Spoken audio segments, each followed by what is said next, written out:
গত 2 আসরে খুলনা টাইটান্সের জার্সিতে সামনে থেকে নেতৃত্ব দিয়েছেন মাহমুদুল্লাহ, কিন্তু চলতি আসরে ব্যাটিং বোলিংয়ে নিজের নামের প্রতি সুবিচার করতে পারছেন না তিনি। সেই সঙ্গে মিডল অর্ডারের ভরসা আরিফুল হকও রান পাচ্ছেন না। যদিও তাদের ফর্ম নিয়ে চিন্তিত নন খুলনা টাইটান্সের প্রধান কোচ মাহেলা জয়াবর্ধনে। বিপিএলে এখনও জয় দেখা পায়নি খুলনা। হেরে যাওয়া 3 ম্যাচে অধিনায়ক মাহমুদুল্লাহর ইনিংসগুলো হলো 24, 8 ও 11। দলের নির্ভরযোগ্য ব্যাটসম্যান নিষ্প্রভ থাকলেও খুব বেশি ভাবছেন না জয়াবর্ধনে।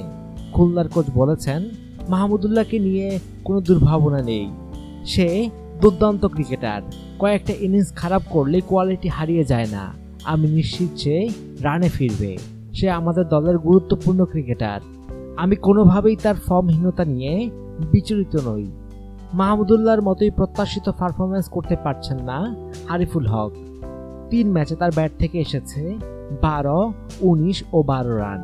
শেষ দিকে দ্রুত রান তোলার জন্য আরিফুলকে রাখা হলেও সেই জায়গাতে তিনি ব্যর্থ। এই অলরাউন্ডারকে নিয়ে জয়াবর্ধনের বক্তব্য, দলে আরিফুলের ভূমিকাটা কিছুটা ভিন্ন। ওর দায়িত্ব ম্যাচ শেষ করা, কিন্তু গত 3 ম্যাচে সেরকম কোনো পরিস্থিতি তৈরি হয়নি। আমি তাকে নিয়ে চিন্তিত না, মানসিকভাবে ও ভালো আছে।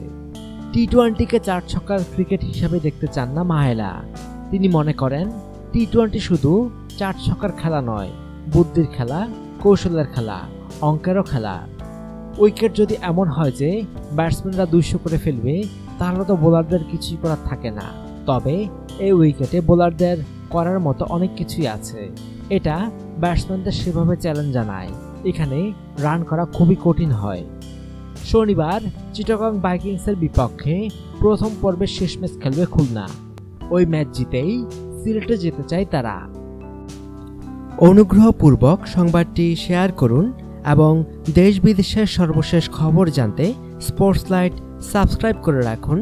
ধন্যবাদ।